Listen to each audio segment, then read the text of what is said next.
Imagine he's like an average guy. Okay, he has so many issues in his life. He has issues about his self-esteem, parents, job, money, girlfriends, anything. So basically, he goes to meet a philosopher. So this entire book is divided into like 5 nights. So he goes to him for 5 nights. That's This is all. do not no, this is not that kind of show.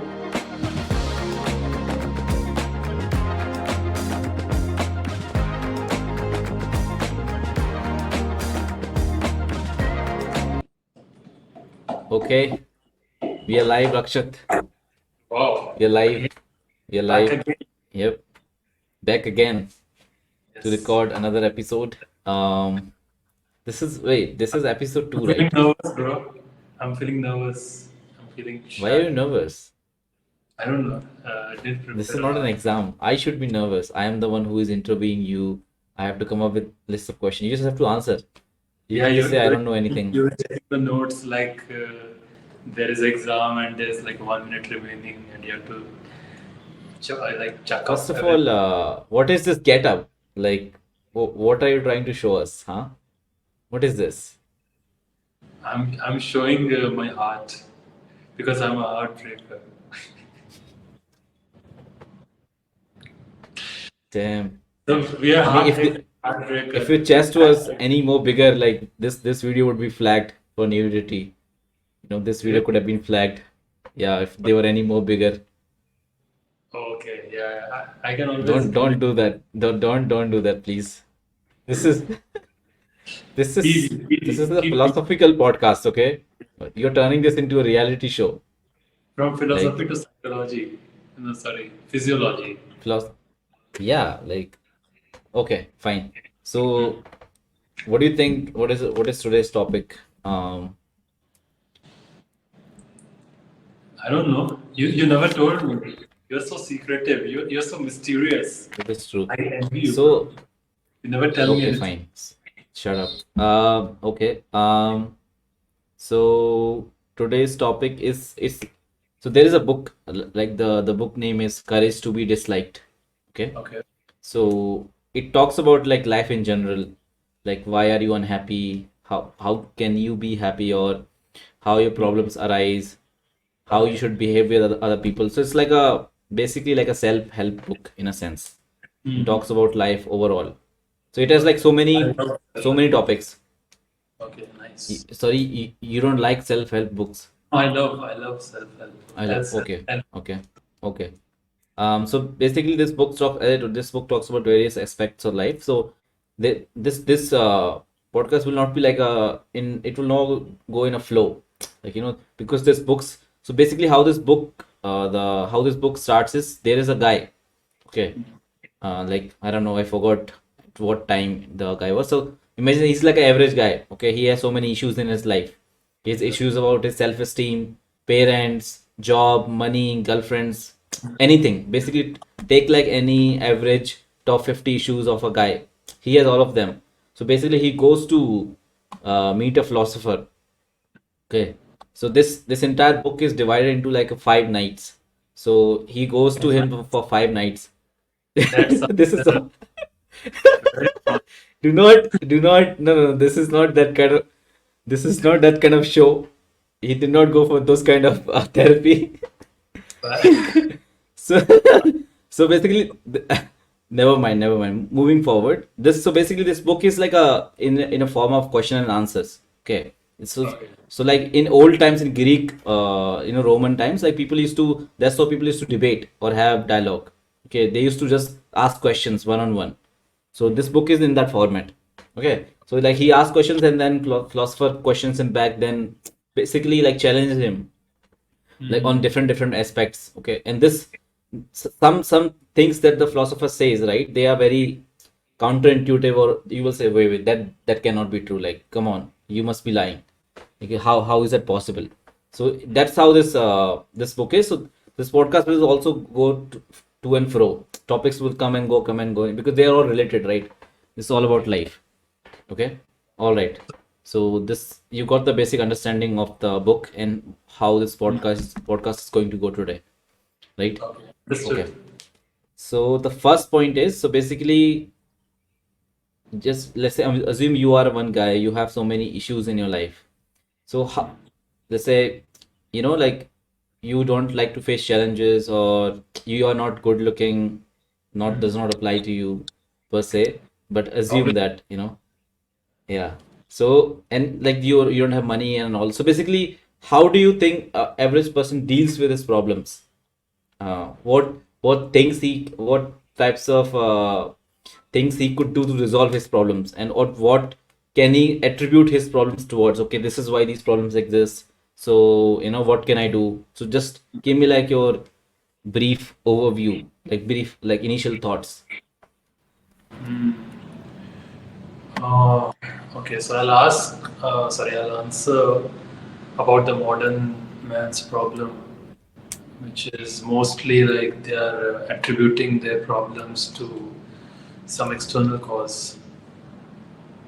For some reason, and you can always, there are some times when you can say that, okay, maybe that person is right. Maybe he is in his own right to, give, like, the excuse that he's giving is valid. But still, it's a very common, uh, you can say, inclination for people to, whenever something bad happens, they're quick to attribute it to some external cause, that in some way they're pushing the blame from themselves to the external cause. This is what I feel the general situation with people is right now.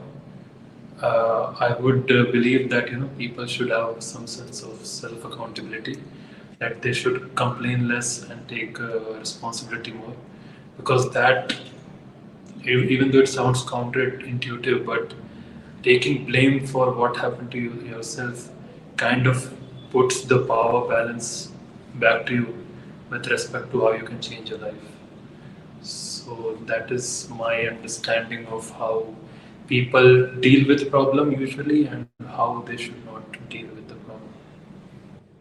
No, I think you are on the right track in terms of the book also.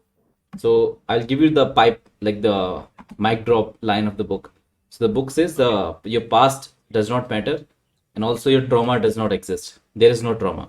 So like when you Damn, say, like, this is very like very anti, controversial, very y- controversial comment to make, right?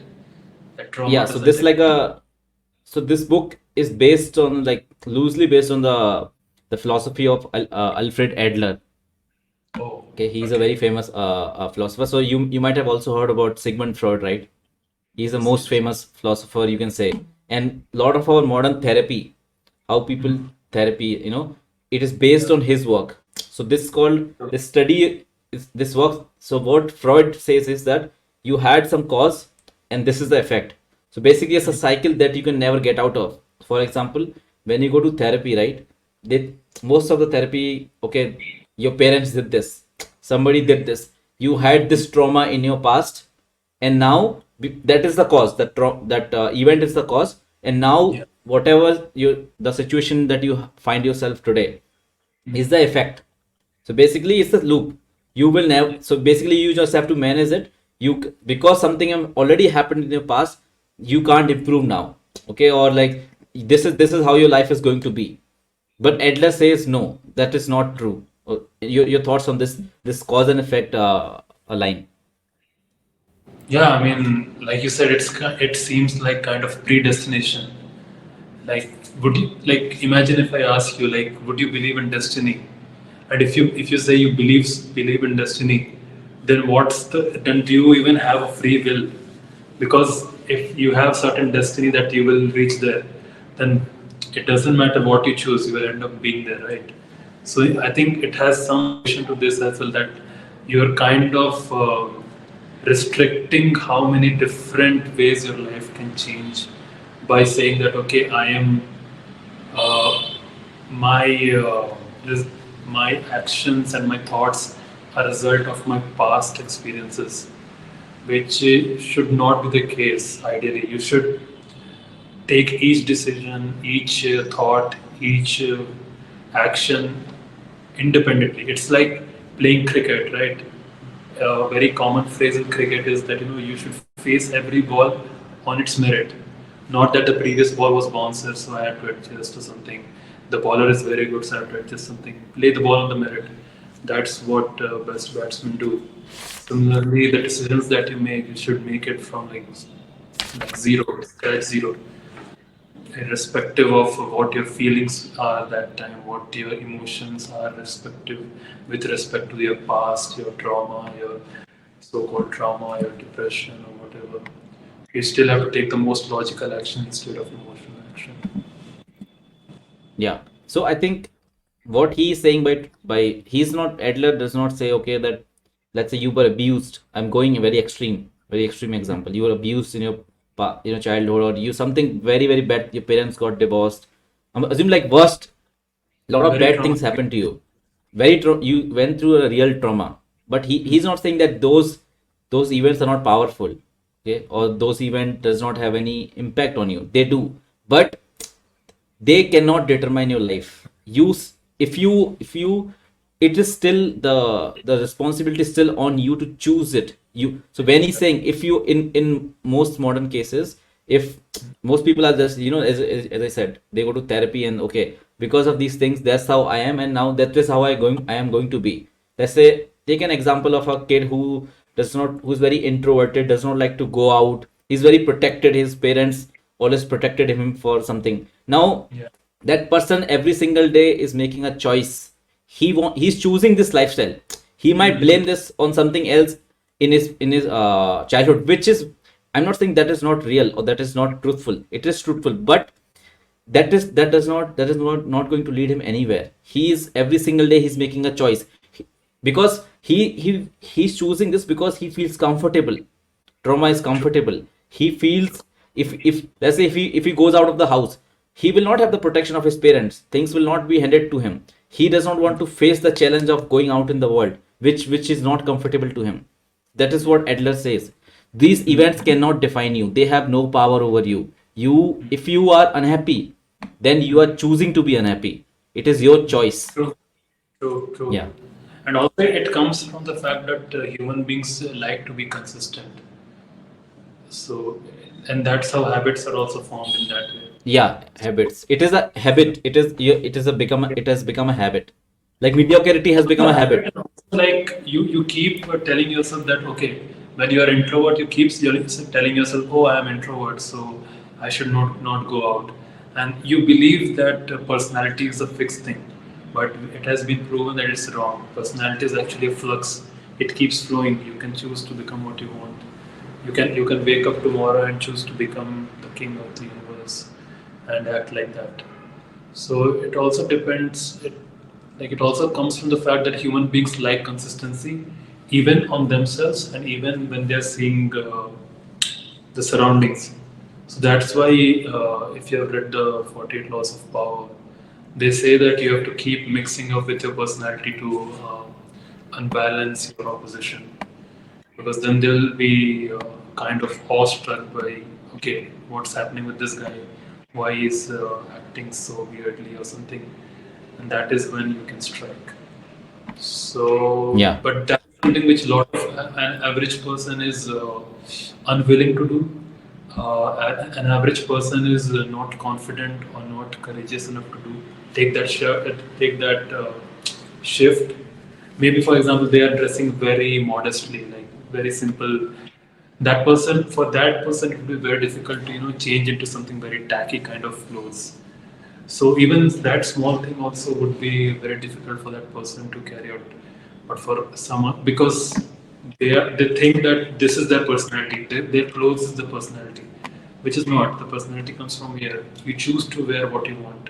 You can choose to wear the most, I don't know, like the most outlandish cloth you can ever think of, and then you can just roam around the streets. And if you're able to carry yourself with those clothes and with confidence, then see, you have become a new person altogether. So on this note, right, let's say a lot of people develop this, you know, almost sort of a distaste of, or dislike, because they think, okay, they are the one who is dressing up modest, so everyone else should also dress modest. Maybe in internal, they also want to try out those Mm. they would also like to, okay, how would I look, but they never want to take that effort. Like for me, I always want to try out different hairstyles of new, like guys I see, but I am always like, very secure. Okay, this is so weird, this is not gonna look good, or this may not suit on me, but I still have that. I'm not taking any efforts to try that. Unless I take any efforts, I will always keep on wondering. So that brings me to the next point of the book. The so Okay, basically just the philosopher. Yeah. just add to the point just a small bit. So again, that also comes from consistency, not just your consistency with your what you're wearing, but also from what other people's perspective of what other people's perspective is of yours, because Right. you that they have made a perception about you that you wear such clothes, and so to comfort them, you don't want to break their consistency. Okay, what is this guy wearing? So You don't want you to are kind break their you're, expectation. yeah. Yes, you're kind of aware, like you are thinking back of the mind that okay, this is what the other people would also think when I come out in this some random cloth, and then they'll see me and they'll wonder and They'll make they'll lose. comments. Yeah, there'll be comments and obviously, but basically the point is you're breaking the consistency of not yours but theirs also, which you are afraid to break.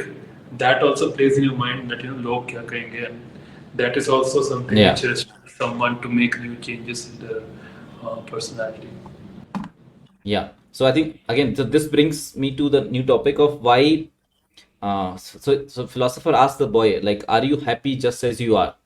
I'm asking this. If you ask this question to most of the like 100 people today, I have a very high, like, at least I feel like 80 to 90% would say no, no, no, no. We want to change. Like there's something, some part of our like life we want to improve. So what he says is that like people always choose, as I said, like unhappiness is something that you choose, and people always choose not to change. At the point we were just discussing, right? There's a comfort in not changing. There, True. so what Adler says is that you are actually lacking courage.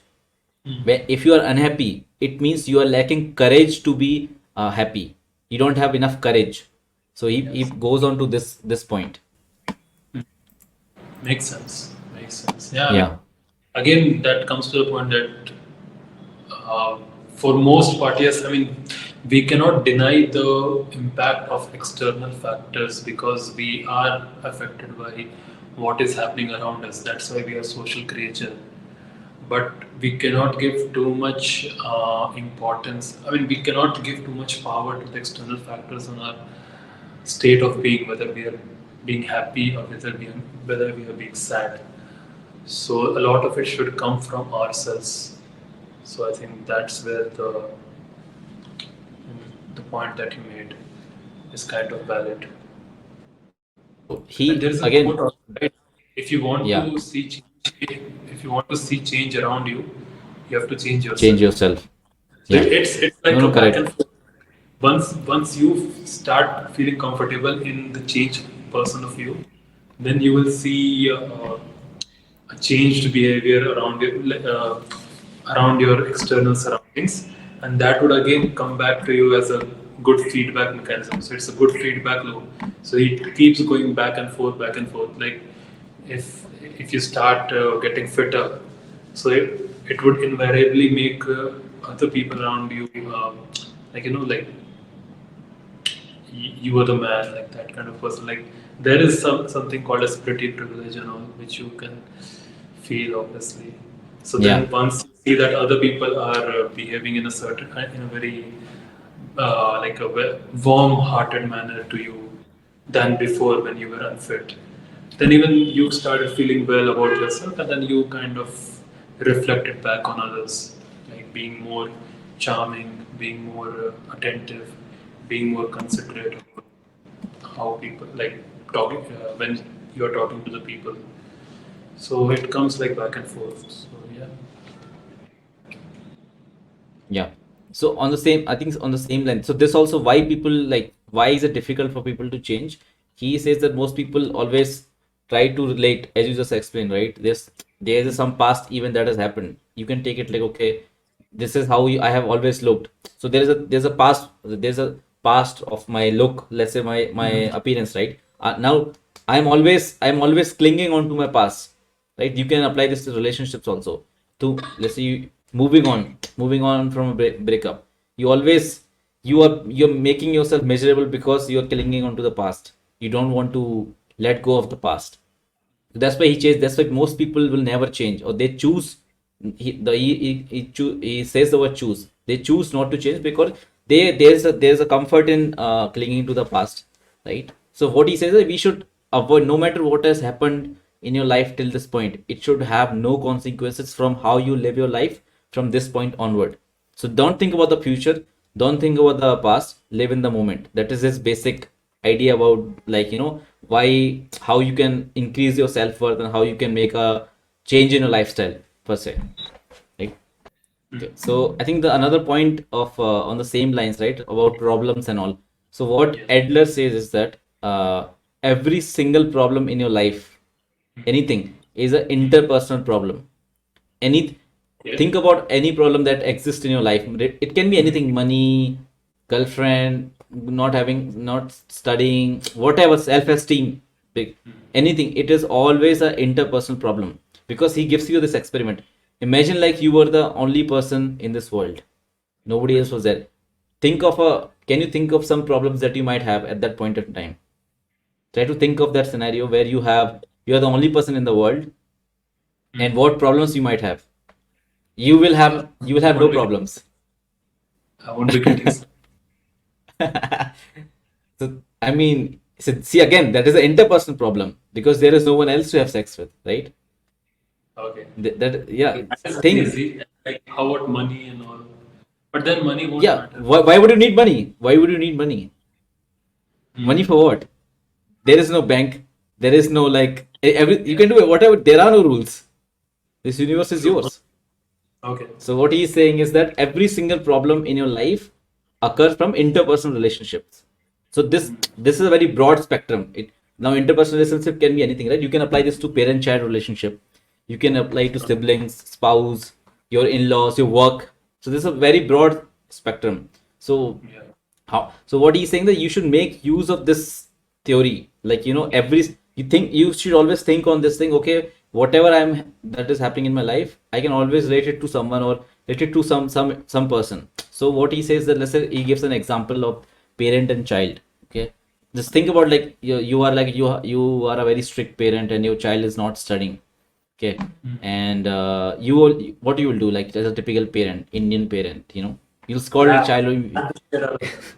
Hard. You might slap the shit out of him also, like, poor kid. So that is for a now imagine that child will, after 10, 15 years, he might be, develop a resentment towards you and go to therapy, spend a lot of money, like 3,000 rupees per session or 2,000 rupees per session, to talk shit about you. So you could have handled the situation better. So Okay. what he talks about interpersonal relationship is that there's a concept called separation of task. Okay, how to avoid problems. So he says that you should always think you should always think, is this my task or your task? Okay, so take this example of parent child relationship. The parents the parents task is not to make the child study. That is the task of the child. The child has to study, that is very clearly established. Your task is to give him the opportunity, give him the resources, to give him guidance. Right So environment for study. right environment, same. So you apply this separation of tasks to everything. So I'll give you one example of self-esteem. Let's say somebody is, like, maybe not that pretty, or typically, or ugly, or they're very concerned about their look. So whenever they go out, like, they always have this fear, right? Okay, how am I going to get looked at? People are going to judge me, or, like, what, like, this is very real. Like, some people True, don't true. even go out. So what he's saying, that how other people look at you is not your task. The only person who's worried about your looks is you. Nobody else gives a fuck. Okay, they may even give a fuck, but you don't have any control over that. So when you start thinking of each scenario into separation of tasks, your life become easy. Then you are no longer worried, because you anyway can't control how somebody else is going to look at you. So then you will stop worrying about it. You will stop, like, like, like, giving problems to yourself. You will be free. in a sense, right? You'll go out wherever you want. You'll go to you will meet more people. You'll be more social, right? So this concept is very important in like in this book, separation of task. Yeah, I mean that makes the life easier, and I think Yeah, it's a good way of thinking of your problems. The interpersonal theory.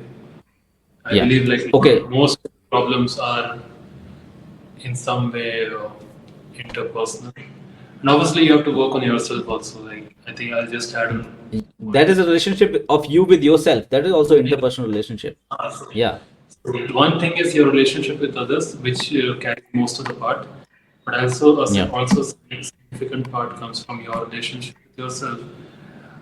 You shouldn't have a self-esteem problem if you know that you work hard every day and you take good care of yourself, not just by eating good food and all, but also like doing proper workout and So buying good basically, you are good taking care food, of your good task. food and all. For example, there are These are your people, task. there are friends. Sorry. These are your task, right? Taking, Yes. eating Yes. good, taking, Yes. yeah, dressing up good. Nobody Yeah, for that. And also, there are people who like for example, even I used to do that. I can also say that there were times when probably I won't take shower for few days and all. So that is also a kind of self-esteem problem. Like it's like you don't believe in yourself, so you are like, what's the point of taking shower? And then you don't take shower, then you feel bad about yourself, and then it's like a vicious loop that you're going in. You keep going down and down in your self-esteem. So when you start taking care of yourself, then you start taking good grooming practices on yourself. You take a good amount of care about how you present yourself to the outer world, the kind of clothes that you choose, the kind of food that you eat, because you know that you are the only person responsible for taking care of you and not anyone else. yeah. So all of these things, what you said, right? He's not Atlas is not defining anything how you should live your life, but whatever that is in your control, that comes under the umbrella of your task. You should do that whatever, right? But no, do not intrude into other people's task, right? So this is one aspect of so basically the umbrella is interpersonal relationship. So this is a problem, right? This solves one problem. Similarly, another thing is you might I would like your input on this. So there are inferiority complex and there are superiority complex. So first of all, define in your terms what these are and how they are related to how they are also tied to interpersonal relationship. What do you think about that? First give definitions, so like your understanding of inferiority and superiority, okay, and then how it could tie to this, how it is related to interpersonal relationships. If I have to define both of the complexes, I'll probably use the word deserve, which I'm not a very big fan of. But the word deserve holds a lot of value from what I understand. So basically, a person having an inferiority complex thinks that he is getting more than what he deserves, and the person who is having superiority complex feels that he is getting less than what he deserves. So that's how I'll probably divide. I might be wrong, but that's how I. So inferiority, like you may also it could come as anything, right? Like let's say you saw somebody, let's say you are in a school, like your family is not that well off, and you go to like a school and everybody else is like, kid is like bringing up fancy lunch boxes or fancy bags, or like, like the parents are coming up in a car. So so that will, you might think of that as a, okay, you might have an inferiority complex, right? Similarly, the other child, So he may have a superiority complex. yeah.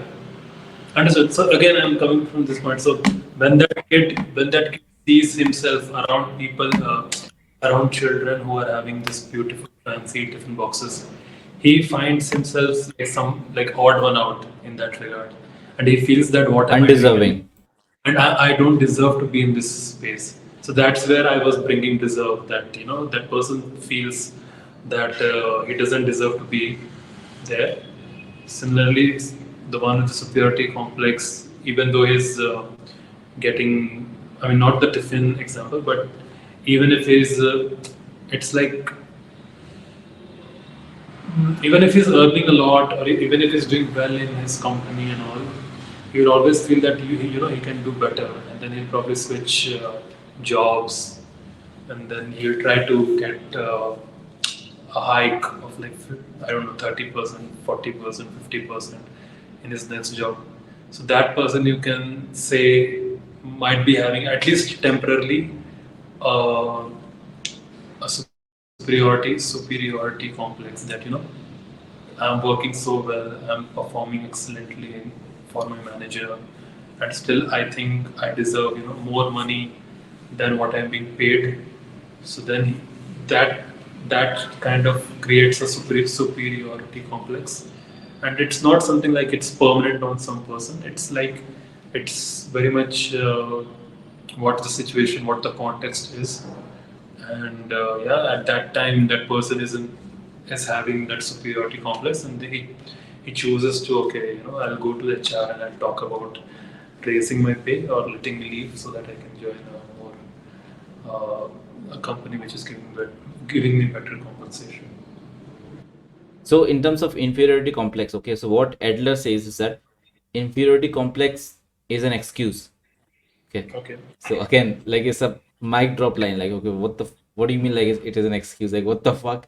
Like like this. I'm not good enough. It again. Everything boils down to the feeling of courage that we talked about initially. Like I'm not good enough. I'm not tall enough to date this girl or whatever. Like apply this to anything. I'm not good enough Right. because basically what you are doing is if you have an inferiority complex, you're making an excuse to not work on yourself. You're choosing. You're choosing to not work on yourself and live in the comfort of the inferiority. Instead, what Adler says is that you should use the feelings of inferiority or superiority. They are stimulus to, let's say this is the baseline normal, okay? Inferiority and superiority, they should be used as a launch pad. Okay, if okay, I'm having the both the complexes. So if Okay. you are having superiority complex, then you should think about going like, okay, let me humble myself. Okay, what am I doing? Similarly, if you're having feelings of inferiority, okay, let's say you again, you think you're not good enough to earn this much money, or like, okay, why am I getting this much money or whatever? Then maybe you should, okay, then you should work hard. You should learn new things, so then you feel good enough. So you use your inferiority as an excuse Yeah. to work on yourself. So that is what Adler says. So that And inferiority complex is basically an I've already excuse. given the, yeah. I've already given the example of superiority complex that the way he can Yeah. use superiority complex as a launchpad is by having that courage to go talk to the manager or talk to the HR, and then ask that person for higher pay or some better Yeah. compensation. So that can be there. And also, like you said, the excuse of inferiority complex.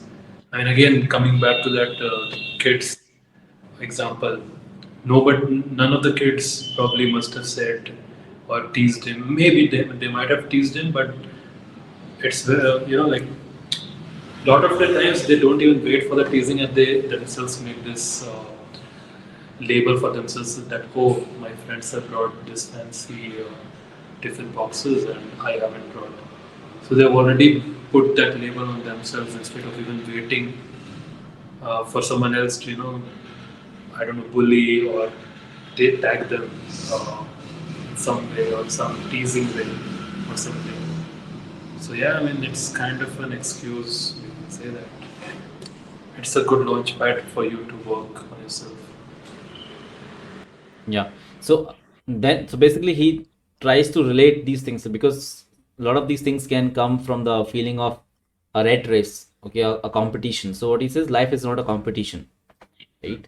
You and these basically these feelings of inferiority, superiority, they can also stem from a, so there's a type of relationship he defines. So there's a horizontal relationship and there's a vertical relationship in the umbrella of interpersonal relationships. Okay, so you can take an example of vertical relationship is somebody who has power over you or who thinks that he better than you, right? Or he is not your equal.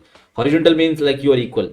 You are not the same, but you are equal, like men and women. We are not the same, but we are equal. So what he says is that if you are having a vertical relationship then you are bound to have problems in your relationship, because people always hurt each other in like whether you like someone or somebody likes you or not, ultimately one of you will hurt each other.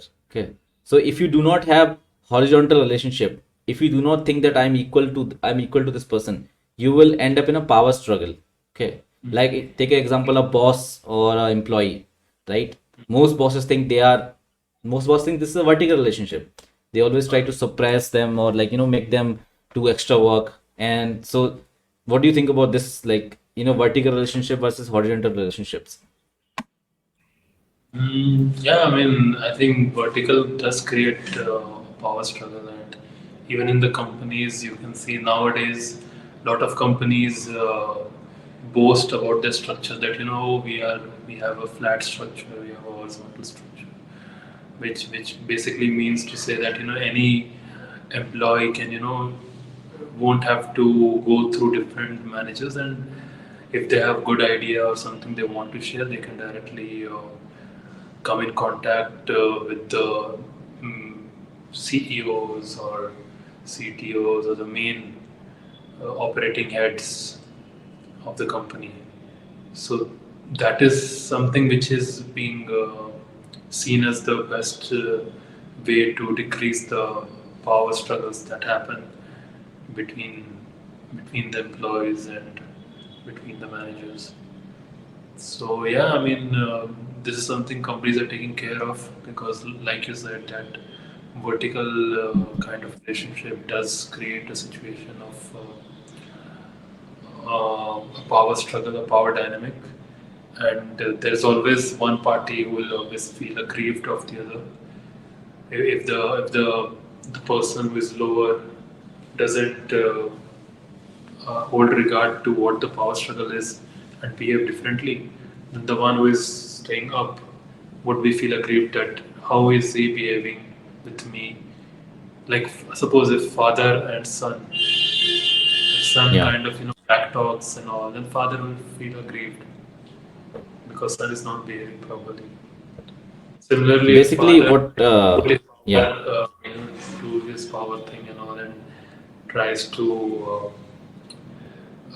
interrupt in all his activities, that where are you going, or why you're not studying, or why are you not taking science, or why are you not doing engineering, or why you're not doing medicines. So then the kid would think that he's using his power wrongly, he's abusing his power, and then he will feel aggrieved.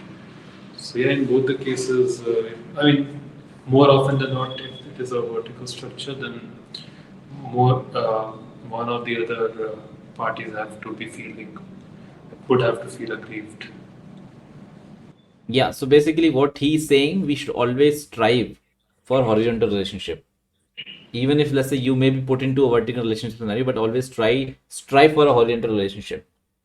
If you are in a relationship, they are bound to be, somebody is bound to hurt you, or you're bound to hurt someone. That is how it will always happen in our relationships. So what he's saying, that you should always first of all strive for horizontal relationship, so that you don't think of somebody above you or below you, so that already reduce the communication barrier. And second thing is always there is admitting accepting your mistakes is not a defeat. Some people say, okay, if I apologize to you, my wife or my son, even to son or my boss, or if a boss thinks if I apologize to my employee, well, how will he respect me or something? So you're taking it as your defeat. Okay, so he's saying these things never, like what he's saying, admitting your mistakes. Okay, you should admit your mistakes and convey words of apology. Okay, that's how you resolve these your relationship problem. Because do not think of these things of defeats, right? Then in the if you do like that, then you can avoid most of the interpersonal problems. And again, all problems are interpersonal relationships. So hence you can be happy because you have less and less problems if you always structure yourself in horizontal relationships instead of vertical ones. Okay, so another thing that he talks about is that a lot of time we fabricate our own emotions just so we can justify our actions. Okay, let's say he gives us example of, let's say if you're in a restaurant, right? And the waiter comes and spills something on your shirt.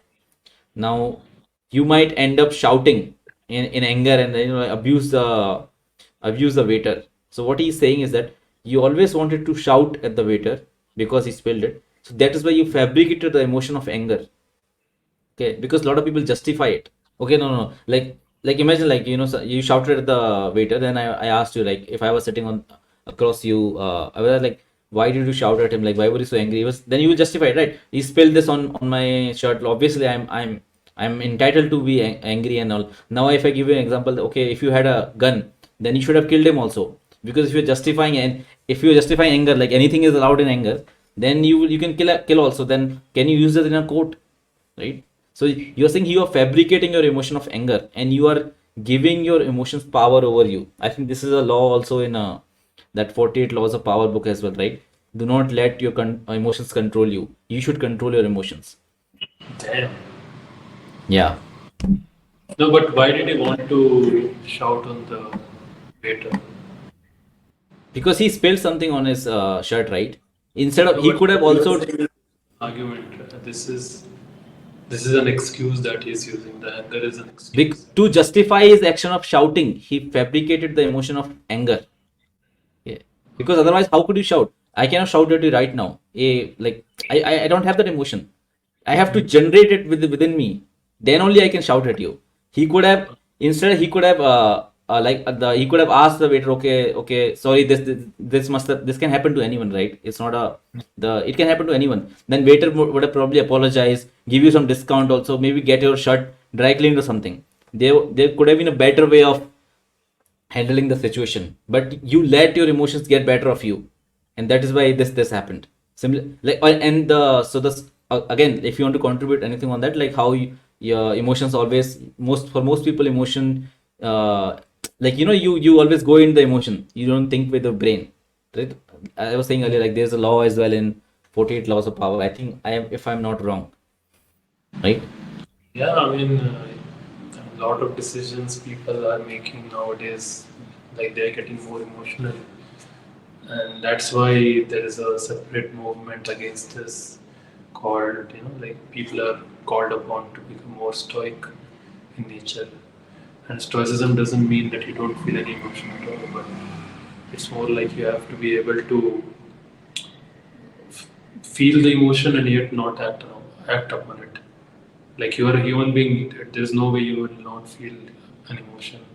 You will feel pain, you will feel hurt, you will feel angry on some situations which are not in control of you. However, what is in control of you is how you choose to act on those emotions. Whether you let yourself loose and act as per the emotions, or you take a deep breath and see how logically things can be intermediated so that it's a win-win situation for both the parties. And another problem that usually in such altercations happen is that lot of times we think that it's always a zero-sum game. We think that it's always a zero-sum game, but it is not supposed to be true. It's not that because that person is earning profit, so it must be on your cost. It can be that way Right. also. If you both are trading, then it could actually benefit both of you. So it's not that because that person is making money, he's making money at expense of you. It might be that he's making money while also improving your, whether it be financial or whether any other problems, he's able to alleviate while making money for himself as well.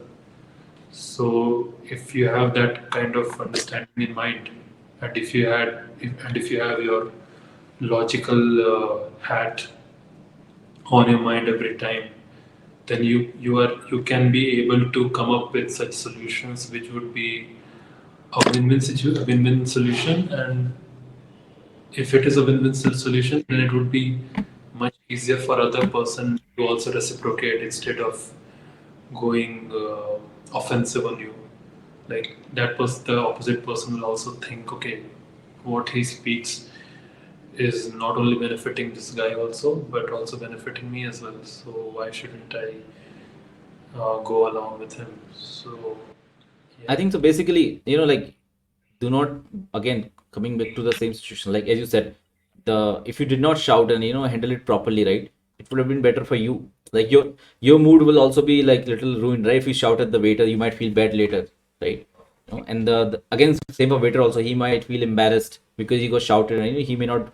It may affect his work later during the day. So again, so what he's saying is that, let's say, and so people have this excuse also, that how can I control my anger, like like it's so raw, it's so like primal, like I don't think I can control it. But let's see, he gives an example, like I don't know if I read it in the book or I read it somewhere else. So let's say, like, you're a parent, your child did something, you're super angry, like you're like scolding and whatever, and somebody, like one of your best friends, or you get a call from someone you really like, you had a good relationship. So when you pick up the phone, you instantly switch your anger, you have instantly switched your mental state to talk to the person properly. Okay, you are talking to them nicely, okay, like, okay, what happened, blah blah blah. Then and when that call is over, again you started shouting at the kid. So you actually did control your emotions, you actually did control your anger, right? So that you can never make an excuse that, okay, I can never like control my emotions. You should never make that excuse. Okay, True. that is what he's saying. Like, in terms of, especially in terms of, he is there's a whole topic on anger. Like, you fabricate fear and you fabricate anger. So these things are very like detrimental. So you should always keep them in control. So another point on this topic, so this comes from, like, a lot of people have self-esteem issues, or you can say, I think in previous podcasts also discussed, like, what is the meaning of what is my worth, right? Like, how do I, like, they like, they don't have any, some people, like, like, not everyone is a CEO or like doing something like grand or something, like, I'm putting grand in quotes because like, it depends, like, it's subjective, what is doing big, and what, like, Elon Musk might think, okay, I have the highest self-worth in the entire world, but some people may not think that at all. So, like, his idea is basically on, some people think how to justify my self-worth, how to find my self-worth. So what do you think on this self-esteem or self-worth issues? How do you think you will justify your self-worth to people, or how you, what kind of things would make you feel more worthy, or to that, and then when you find that worth, then that could give meaning to your life, in a sense, right? Yeah, I think self-esteem comes from like not just affirmations, but you have to have you have to have proven yourself every day that you are what you say you are. So if you say that you are a fitness guy and if you don't go to gym, then that's a false thing, right? So that is not an evidence for you that you are the person who you think you are. So it's all about it's all about small wins that you have every day. Every form of self-discipline that you showed, whether it was going to the gym even on the rainy day, or whether having the right meal even though you had a sweet dish kept on your plate, but you still choose to say no, or uh, working for that 1 hour even though you're getting text messages from someone you know or someone you like, but you have allocated that time and no, this is my work time, so I shouldn't be bothered about being on a social media platform chatting. So these are the ways and these Yeah. are the entries that your subconscious mind keep making, that like uh, the subconscious mind keeps tracking these wins, and you also have some idea that these were the times, these were the testing times when I could have betrayed myself from my goals, that what I was supposed to do, but I choose to do something else because I was not in control of myself, and that creates a kind of situation where you're not feeling good about yourself. That creates a hollow of self-esteem. So if you have to be a high self-esteem person, then you have to first start respecting yourself. And from that, I mean, in some way, you have to be accountable to yourself. When you say being self, having the respect to yourself, it means that whatever things you plan for the day, whatever happens, you should be able to complete them. And then that gives you an accountability that, okay, I told myself that I had to do these things, and I obeyed myself. So obedience comes from respect. So if you're not if you're not Okay. able to obey yourself, then you don't respect yourself. And if you don't respect yourself, then your self-esteem will go down. And if your self-esteem will go down, people will not respect you because they can smell, they can sense if a person Yeah. is high esteem people or low esteem people. So, okay. So that is like one way of, that is like a, you can say in a very objective way of, defining your self-worth. That is for you, right? You're defining it for yourself, right? But what Adler, I mean, that is correct. I mean, yeah, like you might feel, if you set up some task for you and you're not able to complete it, you will not feel good, right? Yeah. Again, that can, if you think about it, that particular scenario, you can tie it to your relationship with yourself, that you're not following on what you thought you could do in the morning, right? You had a day, okay, I would complete these tasks. You did not do it. You did Yeah. not follow your task. You did not complete your task, which led to your this feeling of internal, like you can develop this feeling of inferiority also, or like this Yes. self-worth issues. But what Yeah. what Adler says in terms of broad perspective, okay, he says like you people are of use just by being alive. So he is saying you are worthy by the virtue of being alive. That's it. That is enough. So I will come back to this point later, like how it ties to his. He has a whole idea of how everyone should live. Okay, so his idea is basically everybody should there's a you should live in a community. Okay, so how he structured this his thought is that first of all, most people are very self-centered. Okay, like they always think about they are always concerned about what is happening in their life only, and not concerned about anything happening with other. So first, that is a very self-centered lifestyle. So he's saying for like transform your self-centered lifestyle to concern for others. So if you can take this example of like say environment, right, or like global warming, or like basic hygiene, like keeping your area clean or city clean. This is like if you are everybody has some sort of concern for others, right? Yeah. So he wants people to have like uh from your art, so basically attachment to self. If you have self-centered lifestyle, right, you have attachment to yourself. So convert it to concern for others. And when you have concerns for others, right, you will think, okay, I am of use to other people, which will give you a sense of worth. And then that will complete the Adler's idea of community, right? Okay, because I'm thinking about other people, even you may not be directly helping them, but having that thought also, right, having that concern, you will think, oh, I am of use. Like maybe you may not be like you can now you somebody can compare, okay, this person is more important to the world, this person is less important. That Adler does not care about that. He thinks everybody is equal. Every human being has same worth. Okay, because he's having, if you start thinking like this, living like this, having this concern for others, then you start internalizing that idea. Okay, I have some worth because I am helpful.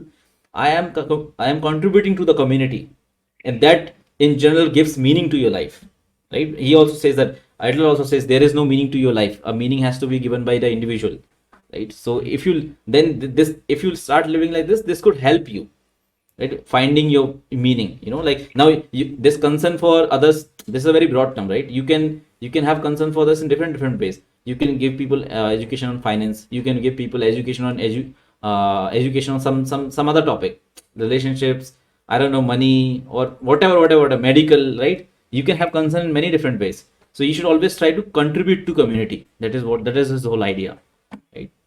True. I mean, yeah. I mean, like a lot of other literature, also you'll hear that you have to be a Yeah. valuable person to the community if you want to be a high value person. Basically, you have to show some way to show. You have to have some way to show that you are a high value person, and by that it means that not just working on yourself, but creating opportunities where you can showcase your worth to other people, where they can judge you whether you carry some value to them or not. So that in return creates a self creates uh, respect for you among the community, and that in turn improves your self-esteem. So far, he has discussed about, trauma does not exist, or always build horizontal relationships and have concern for others, and then in the end, he talks about what is happiness. Okay. Uh, what do you think is happiness? And first, before answering this question, he has these two main points. Do not seek reward. Do not strive for reward. Do not seek recognition. Because if you seek recognition, you are giving the power to somebody else, right? Yeah. You are having some thoughts in your brain. Okay, I have to do this so that I can get some praise. Yeah. Like in your work, he has a very like, very, how should I say this, very interesting thought on like giving praise. So he says that if you praise someone, if you ever praise someone, you're passing a judgment. You're passing a judgment which is given by a person of ability to the person of inability. Think about this in your life, how many times you have praised someone, and whether this applies to you. Like, you have passed a judgment on that person, that, there's a difference. There's a praise and there's encouragement. If you are giving praise, it means that you are almost shocked. Oh my god, how did, hey, wait, this guy actually did this, right? You almost pass a judgment. So he's saying never praise someone. You should always encourage people, because when you praise someone, you are passing a judgment, and which ties to this idea of do not seek recognition in life, right? Because when you start seeking recognition in life, you always let other people control you. Like, you will always do things which will, okay, you will try to not break their expectations. Like, let's say you want to be a good son. You want to be good son, then you will always try to live according to your mom and dad, right? You'll never you will I'm not saying that there's something wrong with being a good son, but if you want to do something else in your life which would contradict your image of being a mama's boy or good son, then you will not do it, which is wrong, right? You are seeking their recognition. So he's saying never seek anybody's recognition. So any thoughts on that?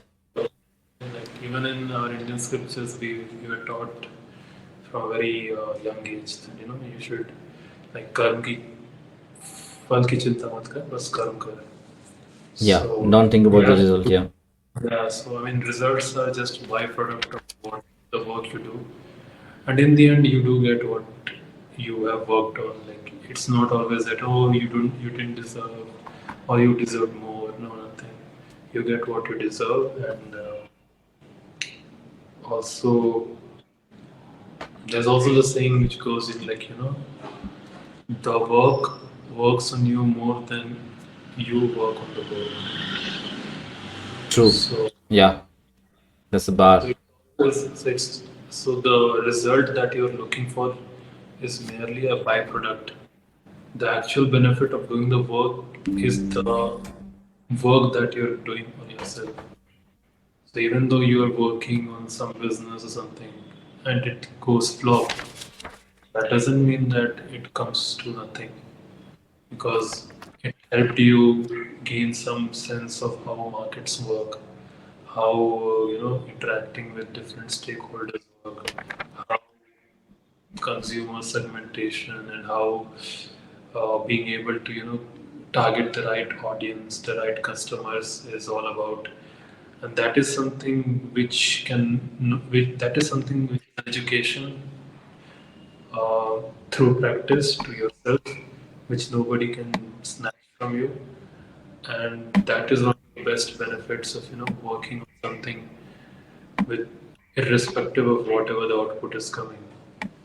So instead of chasing the output, you should chase the perfection in the work that you're putting. The output or the result is just going to be the byproduct of the work that you are doing. So on this same topic, right, there's a famous quote by Marcus Aurelius. Like, it never ceases to amaze me. Like, like, we all love ourselves more than anyone else, but we care more about others' opinion than ours. Damn. It's a very like it's very, if you think about it, it's very trippy. Like what the He's fuck? Like he's OG. I mean, I have to still read his book Meditations. I've just started it. I have to complete it. Okay, so okay, one more thing. So he also talks about freedom. What do you think freedom in its true sense is? If you have to define like freedom for a human being or anything, how would you define freedom? I guess it's freedom. Actually, it's a good question. I mean, I think we all are striving for freedom, like a financial freedom. Like, honestly, damn.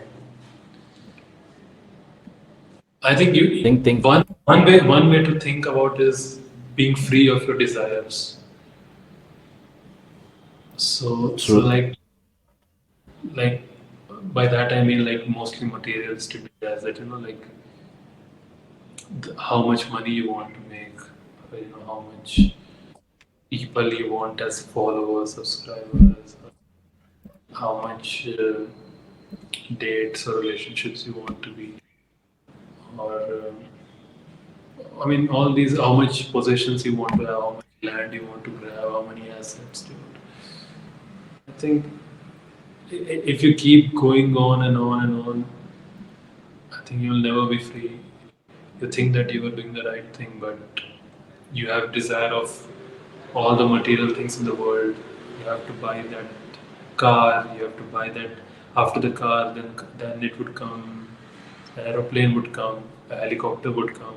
A yacht would come. A ship would come. A UFO would come. Who knows? So the desire will have no end, and by the time you will be dying, you will see yourself that all I was chasing was validation from others, um, praise from others, and Yeah, recognition from others, right? So some to come to the conclusion, right? So what he's saying, what Adler says is that every, as we discussed, right, all the everything like constitutes from interpersonal relationships. But if it was possible for you to like completely disassociate yourself from disassociate yourself from all relationships, right? Like we seek to be free from interpersonal relationship, but that is not possible, right? Because as I said, we that is only possible if you are the only one person living in the universe, but that is not possible. So he's saying that, but freedom, what the meaning of freedom is being disliked by other people, or the having the courage to be disliked, because yeah, you never you yeah have, that is the meaning of freedom. Have the courage to be disliked. He's saying, he only asking you to have the courage, because if you, as you discussed, right, if you have like, if you do not seek recognition, if you do not live according to other people's expectation, then you're bound to have people who will criticize you, who will like dislike you. So at that point, that will be a true test whether you're actually free or not free, right? Like like let's say for example, you don't want to get married, and maybe we are talking about us, or like some most many of us in our age group, like, and your parents are constantly telling you, okay, like, okay, like, okay, get married, your age is going, blah blah blah blah blah. Now, if you call yourself truly free, that I'm actually free, you should have the courage to be disliked by your own parents, right? That true. if you truly believe in that, okay, I don't want to get married, then you should have the courage to be disliked by them. Yeah, and also the things we speak, especially in public platform. There are very few people who speak what actually comes in their mind. A lot of times they True. are actually thinking of what the repercussions would be if they actually speak what they wanted to speak. They are worried about the ramifications that it can happen, the consequences that can happen, and so they choose a very political correct flavor of what they wanted to speak. Yeah. Yeah. And again, from there it comes whether do you actually have freedom of speech. Yeah. So even that is an interesting thing to ponder upon. Like, do we have freedom of speech? Whether can we speak whatever we can speak, or do we Should we be worried about the cancel culture that is looming around? Should we speak? Can we actually speak? So that is also a very interesting thing. So there are a couple of a couple of quotes coming to my mind. First of all, you are worried that you might if you say something, you might displease the boss. Let's say in political parties, if you say something, if you're local, if you you never say something anything in press conference which ruins the image of your leader or something. Like there's a quote, right? If you want to find out who is in charge of you or who is in control of you, think about the people you can't criticize, right? They are the one who control you, whom you cannot criticize, Yeah, so right? that comes from your vertical interpersonal relationship. Yeah. And on the on the topic of freedom of speech, right? I mean, that is, see, if you freedom of speech has to be absolute. You can never pick and choose. Okay, this is, even I would argue hate speech is also freedom of speech. We may not be able to accept it. We may not have laws around it, but I think if true freedom of speech is absolute freedom, there's nothing that is off limits.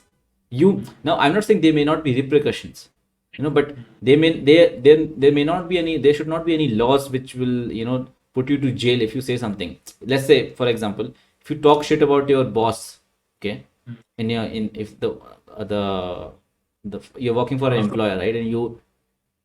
And anything, you're working for any some MNC, and if you say something, you can say whatever, obviously you will get fired. That's a private entity, right? They have their own rules, but you should not be prosecuted by the government. That is what I'm saying. Like, you should have absolute freedom of speech. You should not be put in jail for your views. You might have wrong views. There's a quote coming to my mind: I may not agree with you, I may even hate what you say, but I will always defend your right to say it, right?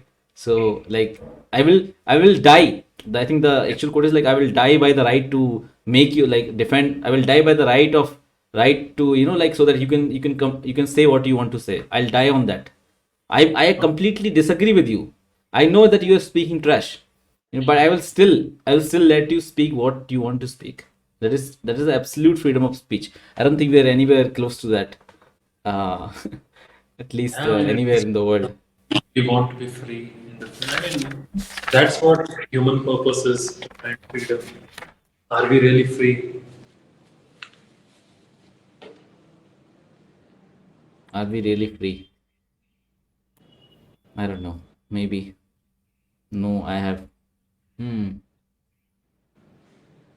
I don't Free think we are of really free. free We of could. We could. people's opinions, free of rules. I mean, yeah. So see, all of the topics that we've discussed in the books, they are ideals, right? It's very difficult to reach to those ideals, but again, you always have to strive towards them. You can never discard that their value. Okay, no, we are not going to reach perfection, so now let's not even try for that, right? You should always strive towards that. I'm saying, okay, do not let your emotions take better of you. Obviously, we all of us have done that, right? Our emotions have gotten better of us, but at least you should know that, okay, that was wrong, and next time when it happens, I will try to not let it happen, right? Makes sense. Yeah. So see, similarly, one more thing Adler has, he also wants you to say, so basically all of these things are interrelationship problems, your self-esteem, inferiority, superiority, living in the harmony of your community. This all comes down to the idea of happiness. So what do you think is happiness, in your opinion? How would you define happiness? Um, what is understand? So one way you can think is happy word comes from happenstance, which means something which happens, a pleasant thing happens, which you are not expecting. So that is one way of defining happiness. So basically, you cannot prepare for happiness. You cannot achieve happiness. Happiness is something which comes like very surprisingly. So that is one thing. Secondly, I believe happiness is a process-based thing rather than a result-based thing. It more comes from the anticipation, or not even anticipation, but merely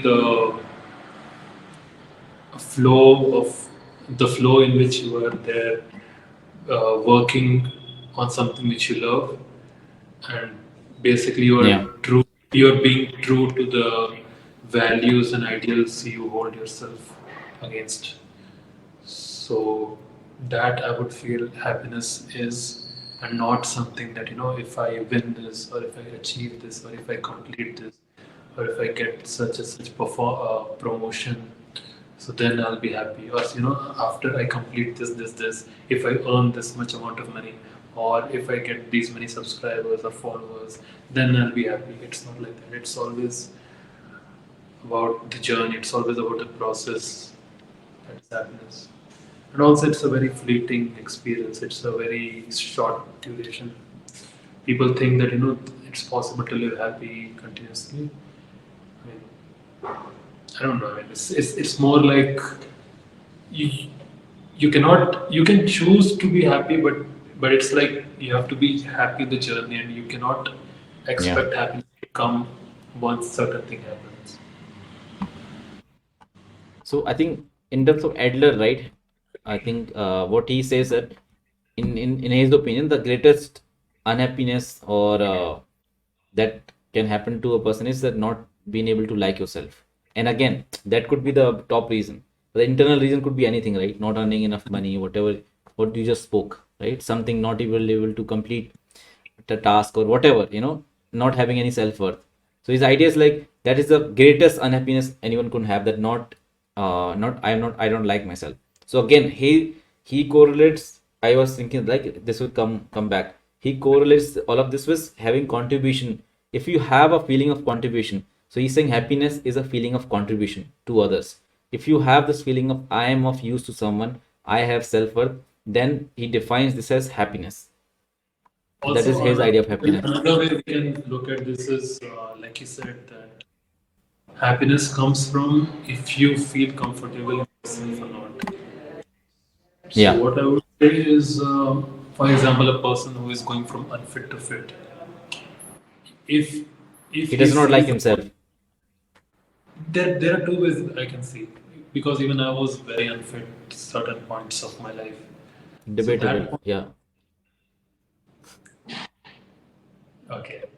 So so that time, if I would have seen a person who was ripped, jacked, six packs, biceps, whatever, and I would see him and I would compare him to myself, then I would always feel unhappy, because I'm comparing to someone who has given like 6, 7, 8 years to this fitness while I'm just a noob.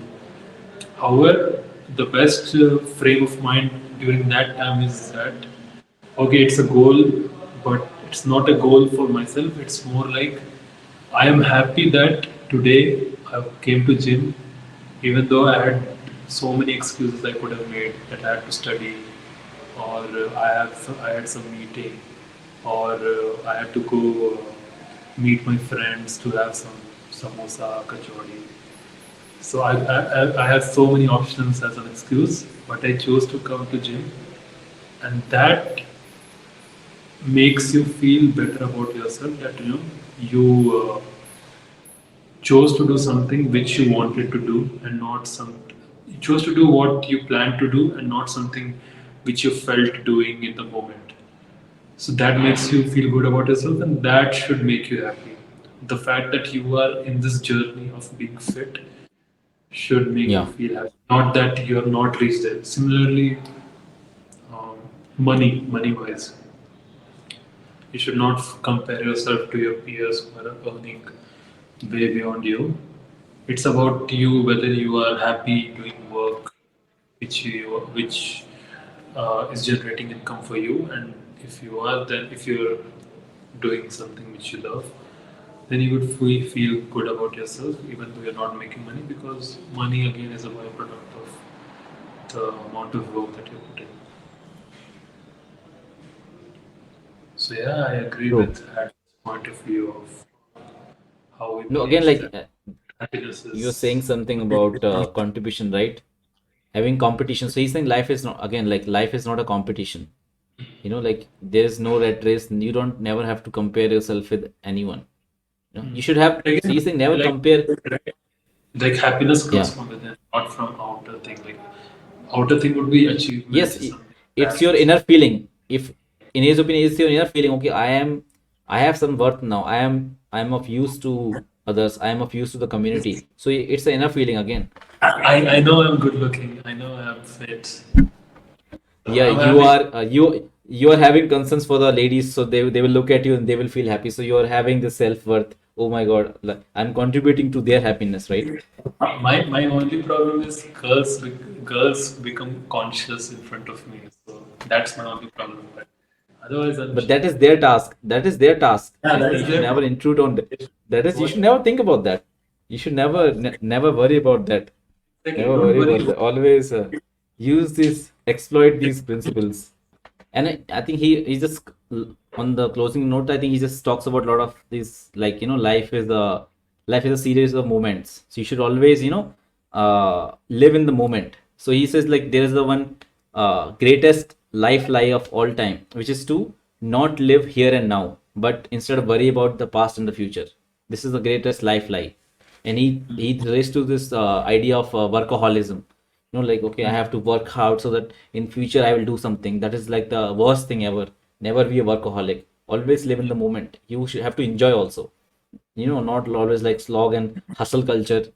Like, these hustle culture is so popular, right? No, So, I and mean, one more thing before you speak. So he wants to have this idea, okay, like a lot of things, because they become workaholic because they want to achieve something great. Okay, I want to do something great, grand in my life. So he again asks you to have a courage. Do you have the courage to be normal? Right? You should have the courage to be normal also. You don't. Not everybody has to achieve higher goals to justify their worth. Okay, again, your worth comes from your own feeling of just being alive, just being there, just having concern for others.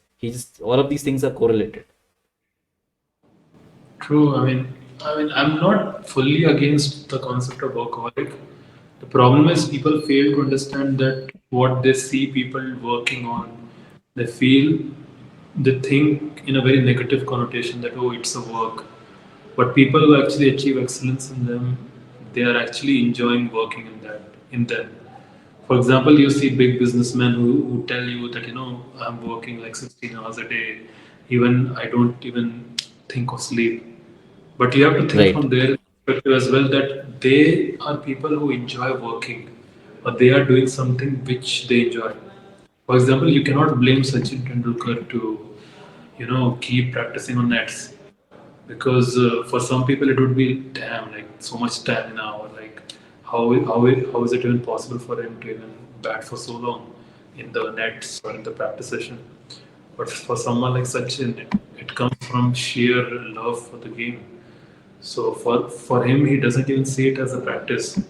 For he's for him, it's more like a pleasurable thing where he wants to give everything. And he becoming a great batsman is just a byproduct of the sheer amount of hours that he put, even though he never thought of them as hours. For us, it would have been like, damn, 10 hours, 15 hours, how did he bat for so long? But for him, I'm sure, pretty sure that the hours must have flown by. So, if you want to actually follow hustle culture, then do it in something that you love. I know people, I have worked with people like the artists that I'm saying, right? With whom I worked for the song. So they used to tell me Yeah. they used to work day and night, hardly any sleep. But that was something like they're not just music technicians, but they're also most importantly music lovers. So they love doing what they work. So even saying 16 hours, 18 hours work is something that they're ready to do because that is something they love. So if you are doing something which you love, if you love what you work on, that definitely become a workaholic because anyway it's giving you pleasure. And So I think on this, Adler little bit disagrees on this idea. Like so he has this concept of harmony of life. Okay, so what he says that, like, people who, like, you know, who are only focused solely on one aspect of their life, they are not living the harmony of life. So those people try to justify everything by saying, I am so busy at work, I don't have time to think about my family. But this is a life lie. What he says that what Adler thinks that they are simply trying to avoid their responsibility by using work as an excuse. Okay, so Okay. they have to concern themselves by everything from household chores. So they have to concern themselves with, with everything like household chores, taking care of child, friendship, hobbies. So Adler says that, he does not recognize this way of living in which one aspect is usually like unusually dominant. Okay, so he in a sense, like those people who are living like this, they are not living, they are lacking in harmony of life. So he does not think of this an ideal life. But again, you are saying this is No, I somebody, if they have to make the choice. I do agree with this. I mean, yes, I do. I did make the point in favor of workaholism, but I'm strong proponent of the fact that you should be jack of all trades, True. especially as a man. Like you have to be good in everything. So Like let's take not just example of Sachin, good, right? For example, good. let's say take, sorry to interrupt you. Let's say somebody who would have been the greatest batsman of all time. Let's say, I'm not saying this has happened. I'm imagining something. Let's say somebody is, he wanted to be the goat, of any sport. He worked hard. He did not take care of his children. So like he did never develop that relationship later in his life. His career was probably, like 35, 40 years. What he will do after in later 30 years of his life if he does not have a connect. Now then, if you after 50 years, if you give him a choice, instead of being, let's say, scoring the highest runs in the world, you might have scored 15,000 less. And but instead you could have had like a better relationship with your family, your son, or or your friends. Then would you have taken that deal? Then, according to Adler, you should have taken that deal. He does not support workaholism to ignore everything else. Do not use work as an excuse. So these people use work as an that is the main point. Do not use it as an excuse to not have those things. Again, you are lacking courage to not do those things because you're hiding under the umbrella of, I'm a workaholic, I have to do this. Okay, so that's his point. Yeah, even like you can see, like your Mark Zuckerbergs and Elon Musk's, they're doing their best, get in best shape. Even like Zuckerberg is going through Yeah, these days they have started to work out, training. which you don't Not just associate with CEOs. not just not just normal training, but actual like proper fighting, boxing. They're actually getting spars and all fighting spars. So you can see even the biggest of minds, you can say, are they know they have found it very late in their life that they should be involved in all spheres of life, not just making money or coding or being intelligent, being smart, or being business savvy, tech savvy, but also their fitness aspect, their relationship aspect, and it kind of bounces from each other. Like if you could, like if you're good in business, then it would improve your finance. Then you would good the relationship would be better. If relationship is better, then your overall mental health is better. Your physical health will be better. It's like, and if your physical health is better, then you are able to perform more efficiently in your business. So it keeps going back and forth. So that is how people's life should be. People's lives should be. They should be competent in all the fields. They should try at least to be competent. Yeah. From competence comes confidence. So I think to close the book, I think in the later in the end he does talk. I think he just talks about, I said before, life is a series of moments, and you never do not think about the past, do not think about the future. So he says like life is like a, live like you're dancing. Okay, there is no need to compete with anyone. There is no use of destination. As long as you are dancing, you will get somewhere.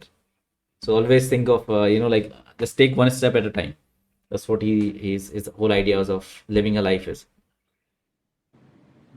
So okay, so I think overall, I think so. I would really recommend this book to everybody. They Thank you for the can, yeah, that is a very, like, this book. So in this book they can say like this book can change your life.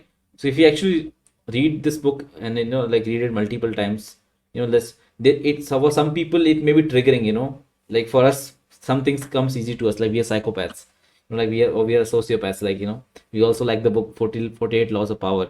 So some things in the book, if you read about him, read them like first. They may be triggering, or you may completely disagree. Actually, the book is designed in the way the person who goes to the philosopher, right, he disagrees with literally everything. That's why he takes 5 nights. He goes back and he thinks about these things and comes back the next night or next fortnight, and then again argues with the philosopher. So it's a very, it almost feels like you're watching a show.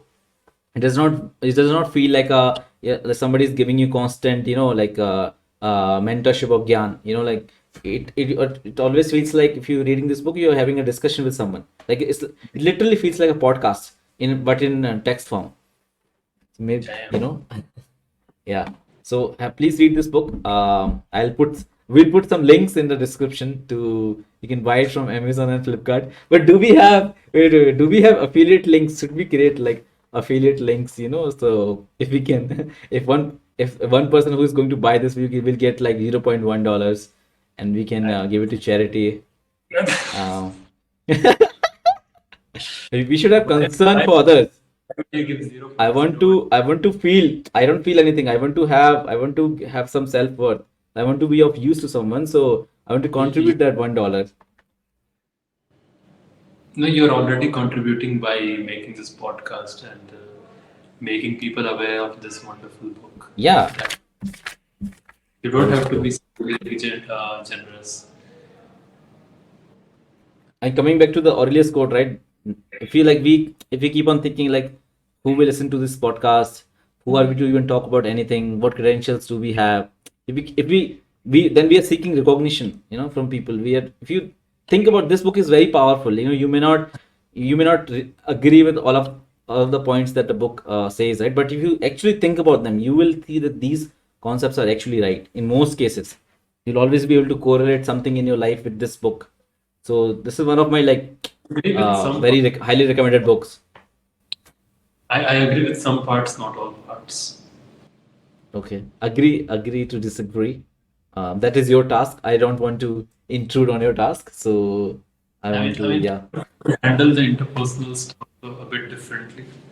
But yeah, like something like personal stuff, I totally agree regarding you being responsible for your own happiness, your own personality. But you're not genetically born with some personality. You can always change your personality. Obviously, for some people it would be easier. For some people it would be difficult. But you cannot yeah, say, "Oh, I was always introvert, so I will always stay introvert, and I will die as introvert." It doesn't happen like that. If you are an introvert and you want to become an extrovert, then you can be, first of all, you can become an extrovert, and secondly, there is no magic pill, there is no therapy that can change you. Everything comes from you, so you have to become an extrovert. You have to think like an extrovert to become an extrovert. yeah. So okay, I think on that note we can wrap it up. Yeah. Um,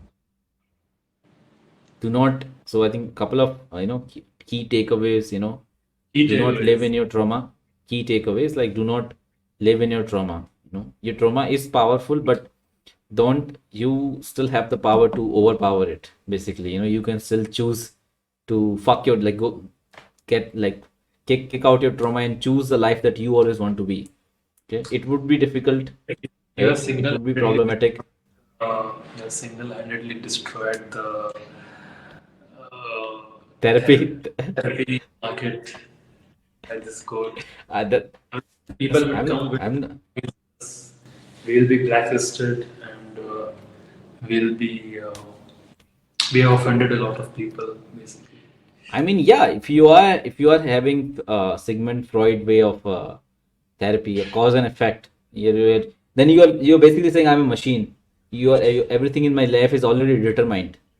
Yeah, that is a very deterministic point of view. There's a cause and there's an effect. You can't choose it. Like, if I toss a coin, I will get 0 and 1. It's very deterministic. I have no choice. You're living life in that way, so that is wrong, in my opinion. People can disagree, You are but I limiting think that yourself. is wrong. Yeah. So do not live in trauma, and always try to have horizontal relationship in all of your relationship that you have with people. Think of today, of all the relationships that I have with people. your colleagues, your wife, your children, how many of them are horizontal relationships and how many of them are vertical? And you should convert your vertical relationships into horizontal ones. And then always, yeah, these are key takeaways. Okay. And then always, instead of living self-centered lifestyle, think about having concern for others in everything that you do. Think of having concern for others. That will, again, that will bring you a sense of self-worth, which will bring you like which will propel you towards like give you a meaning of your life, because there is no meaning to life in general. You have to give it meaning by yourself, and then it will make you happy. He said happiness is contribution to others. If you feel like a part of a community, you automatically feel happy. And then always never care about, you should always have the courage to be disliked by other people, because when you are going to do these things, you may make some people unhappy, or some people may not like you. So you should be ready to feel that heat. you know you should be, yeah, you should have the courage. I think we should name this podcast the courage. I think the name is courage to be disliked. Obviously, there is no other name. So yeah, anything, any closing remarks from your side? Yeah, I mean, be courageous and be happy because you are the one responsible for your own happiness. Live Yeah, life. and Again, this comes in like in a good continuation from our previous podcast, the death. See, yeah, we can die anytime. first we So talked about death, now we're talking about life, how to live a life. Yeah. And also, don't think about that you can don't think about like you can make physique like Rakshit. He is a genetic specimen, so do not compare yourself to Rakshit. don't compare. I was born with Yeah, six don't packs. compare yourself to Rakshit. So yeah, all right, all right.